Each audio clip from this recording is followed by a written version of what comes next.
On today's expose, Kevin, I wanted to highlight. Well, like, who else are you going to highlight in this episode? Like, the name refers to him. This is the Blob.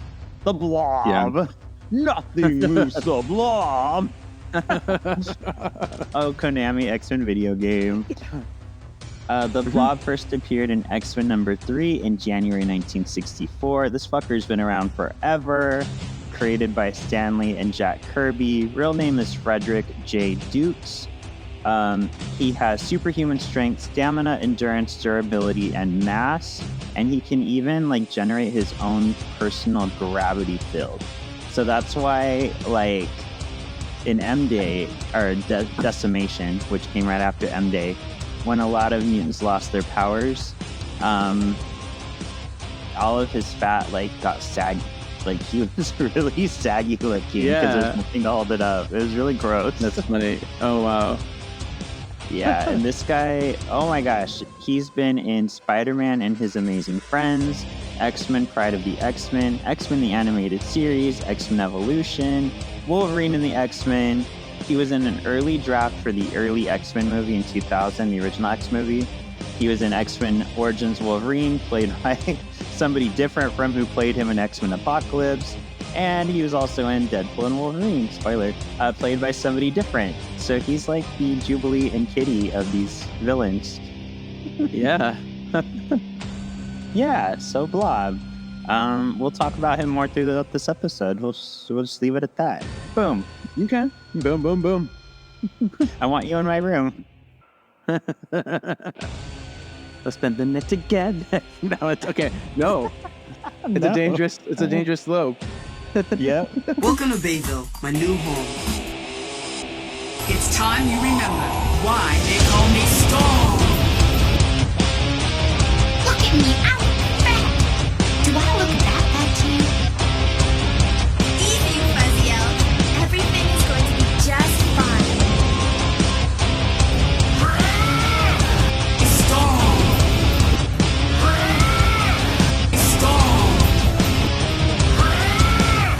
Storm. That was tight. I give it 2 thumbs up. Welcome to this week's Solving for X. My name is Shawn. I'm the ultimate excavationist. And I'm something of an X-Dad myself, Kevin. Are you mocking me? How dare you mock How me? dare you mock me? Today we're continuing our journey into X-Men Evolution. I did find it funny. We had deep friend of the pod, MJ. He's as deep of a friend of this pod as he would like you to be inside of him. He wrote in to let us know that he is not enjoying X-Men Evolution. He's like, I get so bored. I start wanting to do other things. I told him, just hold out for season 3. He's like, I have to wait for season 3? So we'll see. I feel like I'm enjoying it more than MJ, but we'll see if we can sway his opinion in the future. Yeah. Right. I mean, we're still very much in the beginning. We're only we're at the very start. So you just gotta muddle through. Just gotta muddle through. People are being introduced. It's just kind of getting the characters situated. Exactly. Kevin, before we get into this, I wanted us to talk real quick because a certain movie came out that people have been talking about, Deadpool and Wolverine. Without giving any spoilers, what you think of it? Oh, it was, I mean, how could it not be great, right? We had a little bit of a talk yesterday about it. We thought, what did we say? That this was a very fun watch. It probably wasn't our favorite of the 3 Deadpools plot-wise, but still super more enjoyable than a lot of the other ones. So yeah, my take is plot-wise, it's kind of weak. Like, I feel like the things that make it sentimental still work, but it felt a little like, oh no, we have to do something to make this worth story. But like, it works, but it is so fun to watch. Especially, I posted on 40X. I was cracking up. I was having the time of my life. The whole theater was so in it. It was just so funny. I would highly recommend, if it's still in 40X, to go see it. Yes, I'm excited to cover it when we get to that point. But I am glad that we decided to wait. I think it gives people time to digest it and see it, and we're not going to jump on anyone's toes, and then we can like really analyze it. Yeah, I'd love to analyze things. But yeah, just like Kevin said, just as a reminder, we're going to wait for it to hit Disney Plus, and then we will give it the full Solving for X treatment on our show. Woohoo! Yeah, woo. Woo! All right, let's talk about last week's.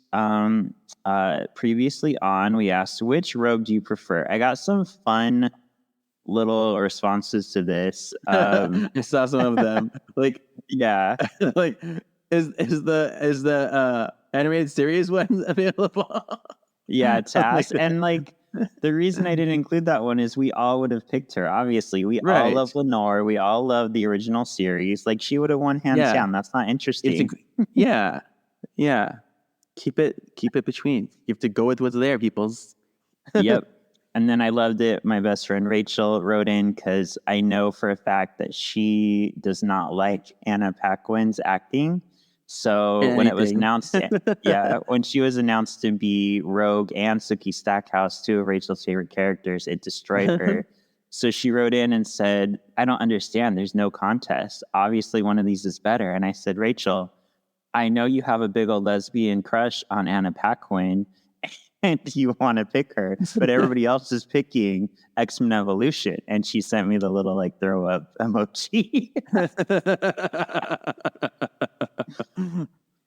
But yes, X-Men Evolution Rogue won at 77% to 23. I had some people write in just to say like, yeah, the goth angle really worked for this Rogue. Like it's an interesting place to take the character and it makes sense. Ta-da. Ta-da. So thank you everybody who voted on that. All right, so today is Mutant Crush. This aired November 25th, 2000, written by Catherine Lawrence and directed by Frank Parr. I really like that name, Frank Parr. It's like... Is he in The Incredibles? Is he in The Incredibles family? Yeah, it's like that, yeah, but it's spelled like purr, like P-A-U-R, so it also makes me think of like a cat, like Frank Parr. Oh. But you're right. P-A-R-R is Incredibles. I didn't think about that. Oh. It's Helen. Helen who? Darling. Like Elastigirl. Like, oh! Okay. I was just reminded, my sister, real quick, a few years ago, put together like a mystery dinner. And like we were each given a character, and she made me clairvoyant.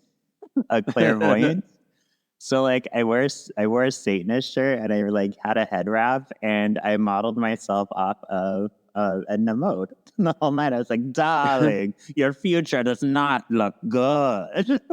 It was so much fun. Amazing.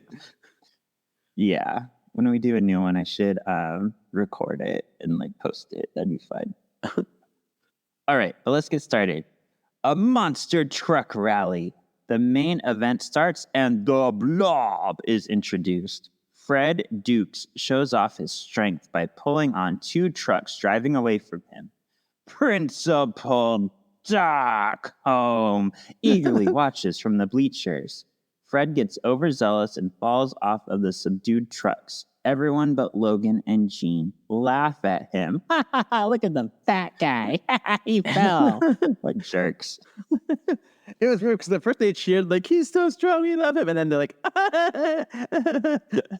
and then, well, Principal Darkholm is just like looking, just like, this gives me an opportunity. Yes, opportunity.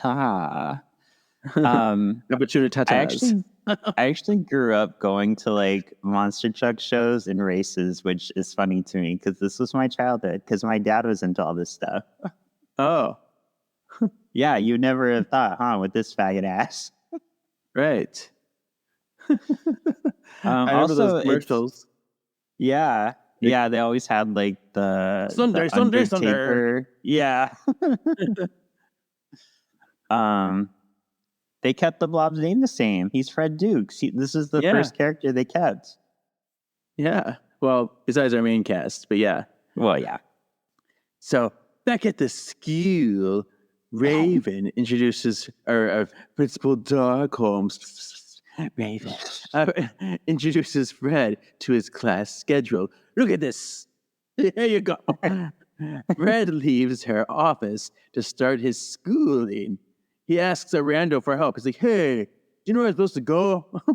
When the rando makes fun of him, he's like, can't you read, idiot? And he doesn't really say that, but that's what I'm thinking he's thinking. And then when the rando makes fun of him, Fred throws a tantrum.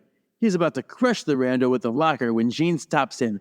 Jean offers to help Fred with his classes. I'll show you where it is. Right over there. It's literally right over there. You could always swap it. Yeah, it's in front of your face, you stupid fucking moron.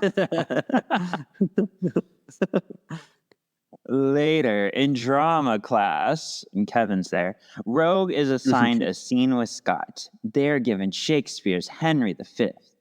Everyone laughs at Scott for having to work with Rogue. She's that weird goth girl. Poor eye. I was like, I hope you're ready to do the scene by yourself because she doesn't talk. And then she's like talking to Scott. He's like, oh, she must really like you. And you're like, shut up, Paul.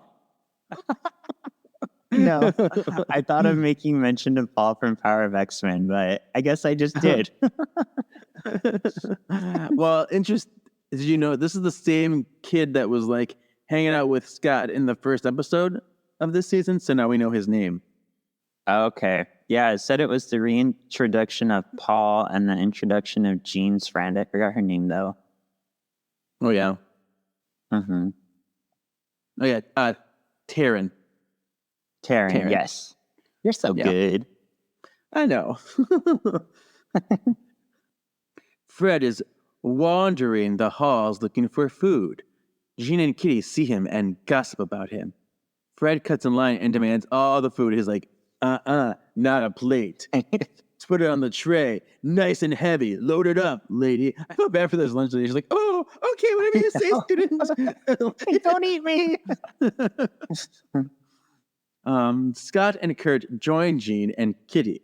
Scott tells them all about his scene with Rogue. Fred hears them laughing and thinks it's about him. Oh, he's got trauma. For sure. Yeah. He was definitely made fun of a lot as a kid, probably for being fat or something, and now it's like haunting him. Mm-hmm. Fred goes to sit and breaks the chair. Food goes everywhere. Everyone laughs at him for real this time. Fred and Duncan, the rando, that's his name, Duncan, start a food fight in the cafeteria. Fred gets food in his eye and is about to crush Jean with a table. Scott clandestinely uses his power to save Jean. Jean urges Scott to leave her alone with Fred. And this is like crazy because everybody's using the powers all up in the open right now. I'm like, is this something new that they just like? Because Jean's just like, oop, my telekinesis bubbles. Oop, Yep. oop. And Kitty's like, I'm leaving through the floor. And Scott's just like, okay. I don't think, what?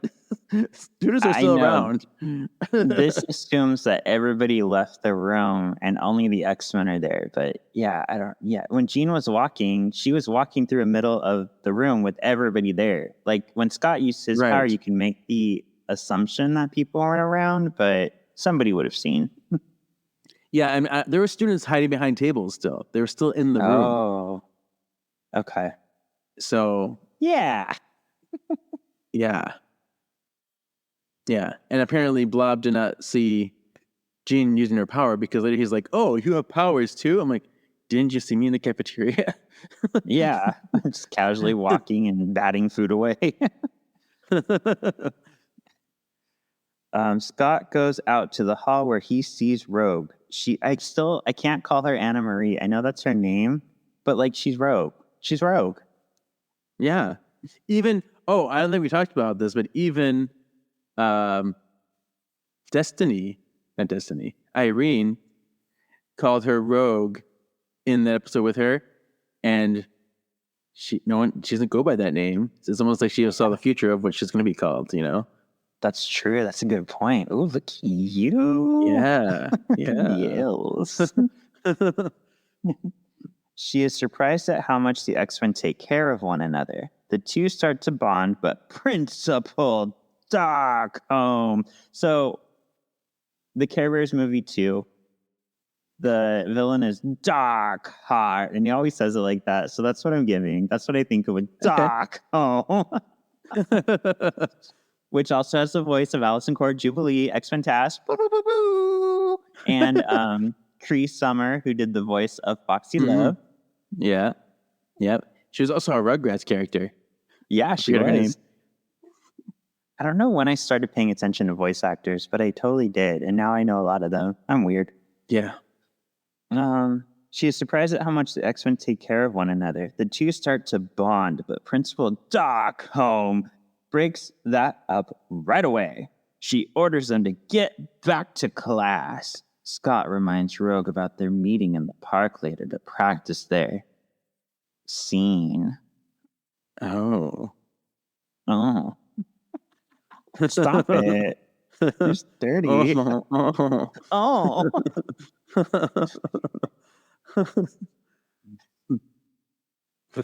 Back in the cafeteria. What was that? I was preparing myself. So, back in the cafeteria, Jean is comforting Fred. He tells her he can't stand when people laugh at him. It causes him to lose his temper. Jean offers to invite Fred into the institute that I train at. It's very special. You should come. She shows Fred her power. Fred gets excited about the implications of Jean's power and how much it can hurt people. He's like, you can really bash people with that. She's like, no, that's just what my school institution tells me not to do. Jean reminds Fred that the powers aren't to hurt people. Fred is about to return Jean's bag when Scott comes into the room. Fred gets grumpy and tears up a picture of Scott and Jean. And he's like, ugh, I hate him. Tear, tear, tear. I love her. Put you in my pocket. Step on the ground at the Scott. I hate Scott so much. This is another part. I'm like, Jean, what are you doing? You don't even know this guy. You're showing him your power. Like, this could be the enemy. You don't know. You're just showing your power to everybody. As students are leaving, Fred stands outside and creepily waits for Jean to exit the building. He catches Jean on her way out and asks her if she wants to go get a soda. When Jean politely declines, Fred gets mad and gets physical with Jean. He drags her to a part of the school that's under construction. He demands for Jean to go out with him. When Fred won't let her go, Jean throws the construction site at Fred. Jean's power gets out of control and the building comes down on the two students. Fred protects Jean and wanders off with her unconscious body. She took herself out. That's how good this Jean is. She knocked herself out. Well, I love it too because, she's like trying to start light. And he's like, that's the best you can do. And I love that because, of course, it's not going to hurt him with his skin. So it's a cool showcase. It's like, you're going to have to work a little harder. Yeah, and I feel like there's a parallel here between what we're seeing with Fred and with King Kong. Like, he's kind of just being a big oafish ape, and like the thing that's subduing him is his love for this woman. So I think that's kind of a cool thing. Oh, yeah. Later, Jean wakes up tied to a chair and at a table set with food and candles. Jean uses her power to reach the professor and ask for help. The professor is at the school overseeing a practice session with Logan. They watch as Nightcrawler and Kitty are sparring. Xavier suddenly hears from Jean. He sends the team into action. Logan demands Kurt and Kitty get Scott while he goes ahead on his motorcycle. Rawr. But not that one. Yeah, and this is when somebody mentioned this when I was explaining X-Men Evolution to them. But yeah, it makes it weird that Logan's so much older than Jean because we're used to like Logan always crushing on her. But like, even though he's like 200 years old, this is a very adult Logan that we're seeing here. So it'd be weird if he is crushing on Jean. Right. So, yeah. But it's nice that he doesn't. I don't think he does in this series. That would be weird. Yeah, that'd be weird. Hopefully he doesn't. I was thinking back. I was looking at but our listeners don't. I have a wall where I've hung up I think it's something like almost 100 comics. And I was looking at them today and I remembered 2 episodes ago when we talked about how they had ideas to put Jean and Kitty in masks. And I thought that was weird. And then I realized, wait, they did wear masks though. X-Men. I don't know why that was so foreign to me. Like when Jean wore the green dress, she had a mask. So I don't know. I think just with the outfits they put them in, it would look weird with the mask. Yeah. Yeah. In the park, Scott and Rogue are practicing their lines. Rogue starts to get a crush on smooth-talking Scott. Just then, Kurt pops in. He tells them Jean has been kidnapped. Scott accuses Rogue of being in on the kidnapping. It pushes Rogue away even further, completely erasing the tender moment they had just had. And, you know what I'm going to say, I counted this as a pop culture moment. Pop culture moment! Because when Nightcrawler ports in, Rogue says he's like an annoying little brother. Because he is her annoying little brother. It's a secret. It's a secret. Don't tell anyone. All right. Logan pulls up to the school on his cycle. Bad theme music and all. He gets a whiff of Jean's scent, and continues his search. Meanwhile, back at the manor, Xavier briefs the team on what he knows about Jean's whereabouts. It's a short brief because he don't know shit, and he's probably wearing briefs right now. He gives the team a zone that Blob and Jean should be in. The team moves out. I had problems with this. Do you know why? Yeah, tell me. Because Blob is a mutant, so Xavier should be able to go slap on Cerebro and be like, he's there. Blob's right there. I can even just take control of his mind right now and just be like, done. We're done. Let's all go get a snack. Right. And technically, Xavier should have found Blob by now. If he was using his powers as part of like this monster truck show all the time, it would have alerted Xavier really easy. Because right, you don't even need Cerebro. Like Jean and Logan were literally sitting in the audience watching Blob use his power. Yeah. So, sure. Yeah. Oh well, I'll say more on that later. I don't want to shoot my whole load right now. Back, I called it Blob House. Fred continues to try to woo Jean. She's not into it.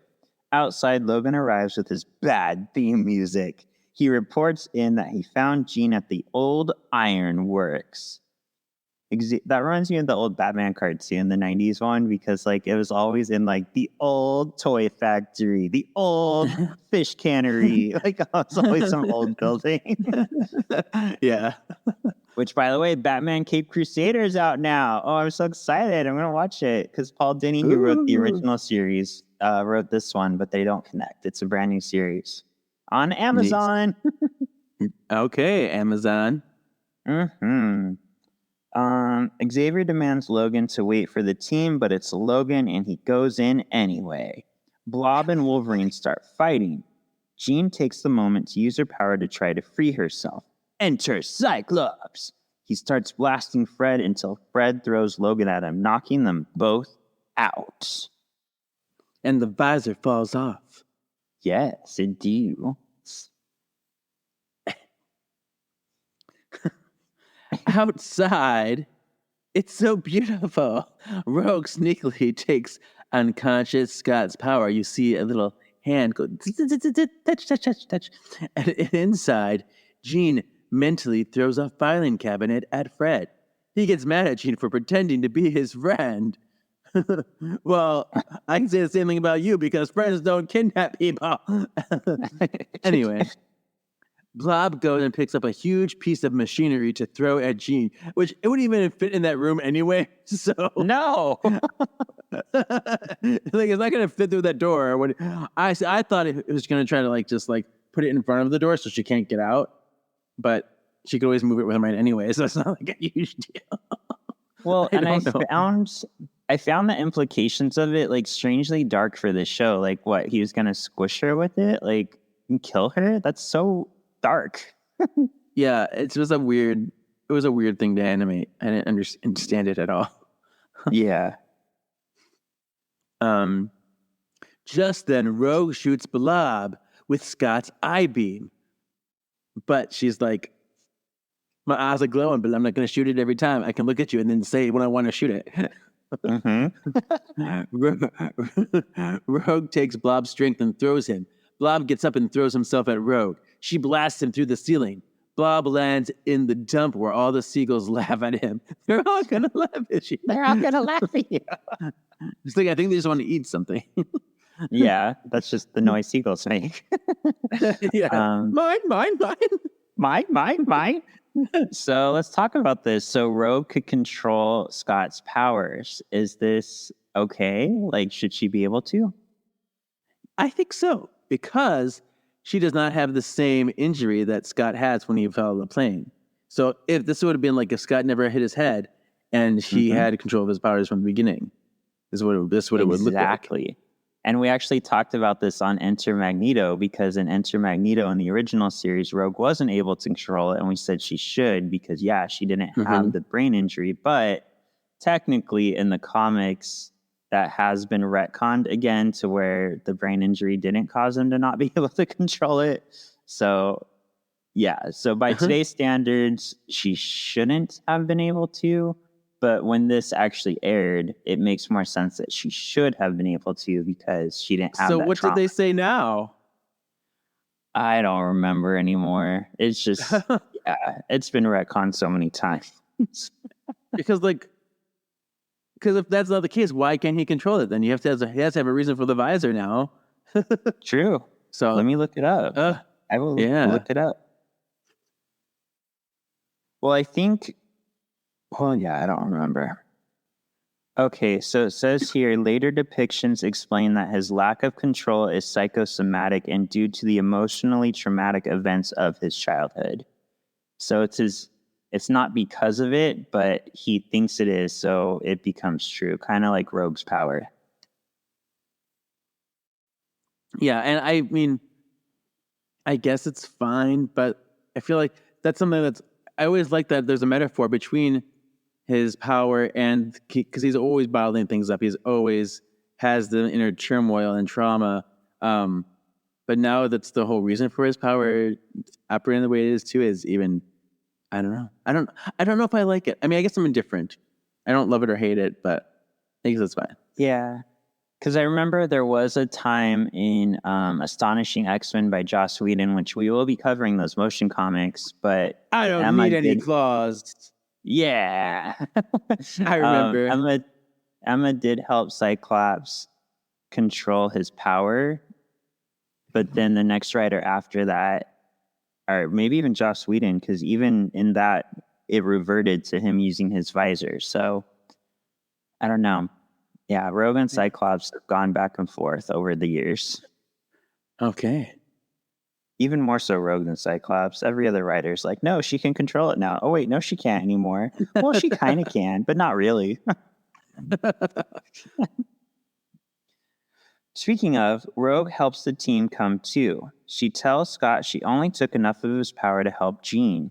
The team asks her why she helped, and Rogue tells them she doesn't know. It just felt right. Rogue gets confused and makes a run for it. Kurt realizes that they kind of owe Rogue for helping them save Jean. Oh, and one thing to not gloss over is Rogue does tell Blob she can have more than one power at once. So she was able to use Blob's strength along with Scott's beams, which is really cool that we're already seeing so much control. It wasn't accidental this time. Yeah. Yeah. She's learning fast. Yep. Yeah, I like her in this. All right, before we get into our closing statements, I did want to mention, as shitty as it was, I really hated it. Age of X-Men. This is when Nate Gray like ascended to basically like self-proclaimed yes, godhood Jesus. and Okay. rewrote reality. In that one, there was a love story between Psylocke and Blob. So this reminded me of that. And it was more so like it was a little rapey because Nate Gray was kind of making people's wishes and desires come true. So Psylocke wasn't within her own mind. It was more so he was trying to like help Blob realize like his love for Psylocke in a way. So yeah, similar-ish.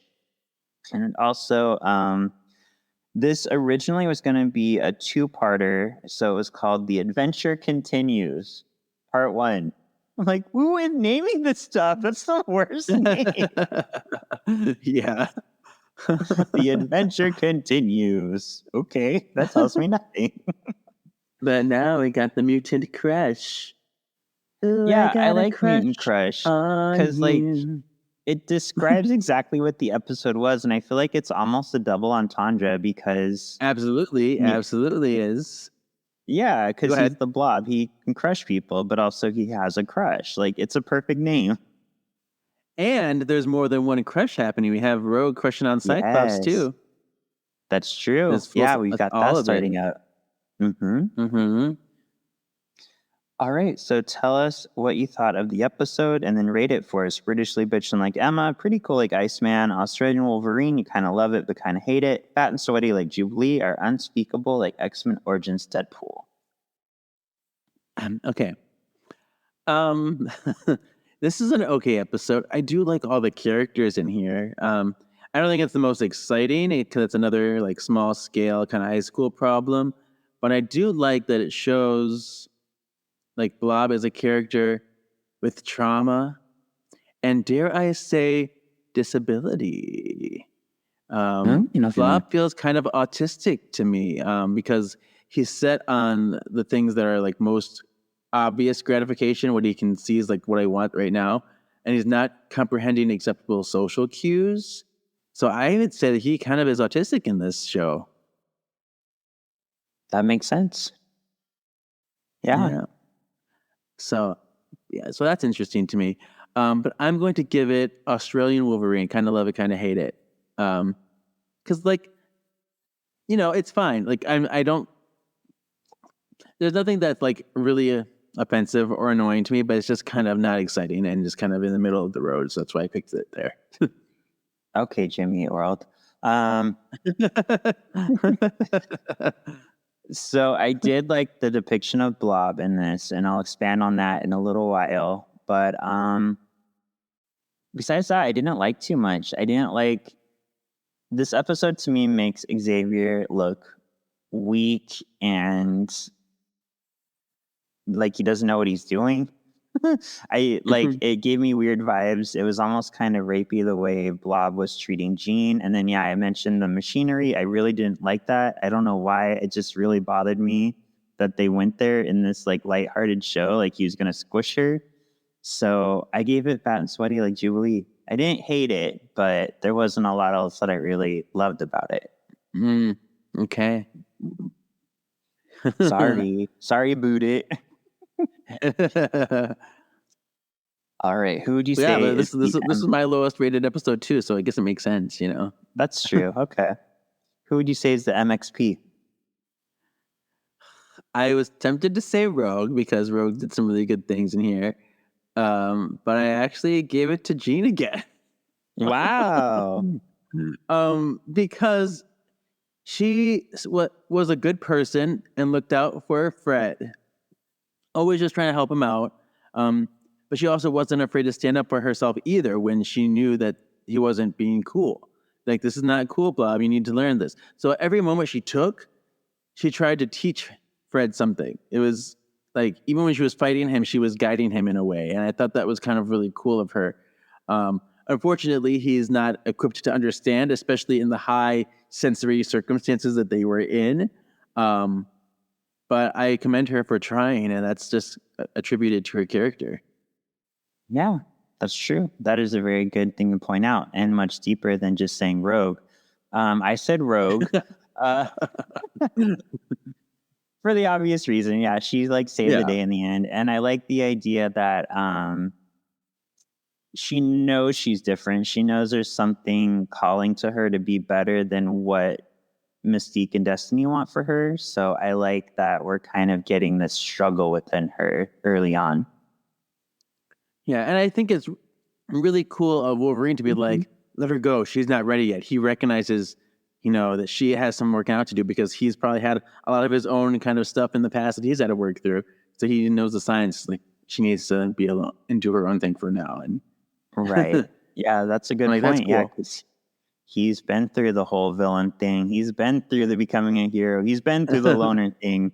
And that's exactly why, I know I've talked about it before, but that's why him and Rogue connected at first right away in the comics. Because when everybody else wanted to like spurn her, he was the one to be like, no, let me take her out. Let me put her through the ringer and see if she actually does want to be good. So he's the one who like opened up the rest of the team to accepting Rogue. So yeah, that's a nice little callback to that. Mm-hmm. What would you say is the X factor? That's one I don't know. I guess I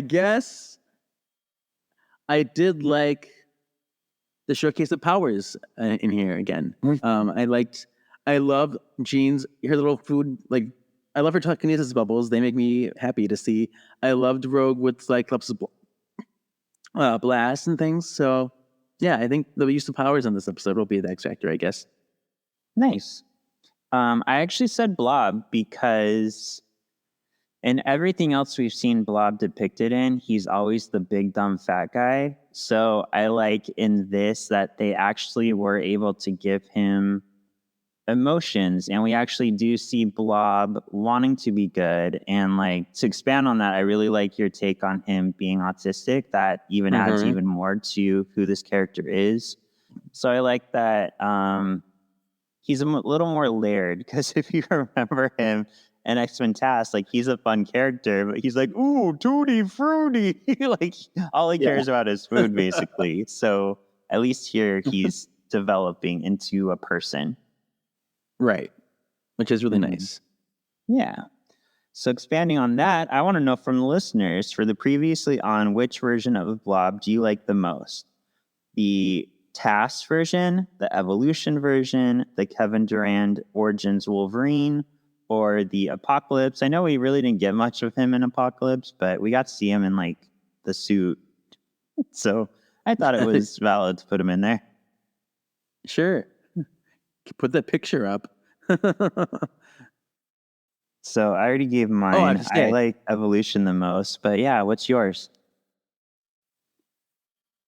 Yeah, I'm gonna say Evolution too. He is the most substantial Blob I've seen, and he's kind of cute. He's. I mean, like I feel like he was bullied, and then he learned to be a bully in that way. So he kind of like he's like, oh yeah, I can do this, and so it's kind of like taking his experiences and informing what he does. So another case for the autism thing. I'm gonna go with that. I think it works really well. Yeah, it works really well. So yeah, him. He's very nuanced.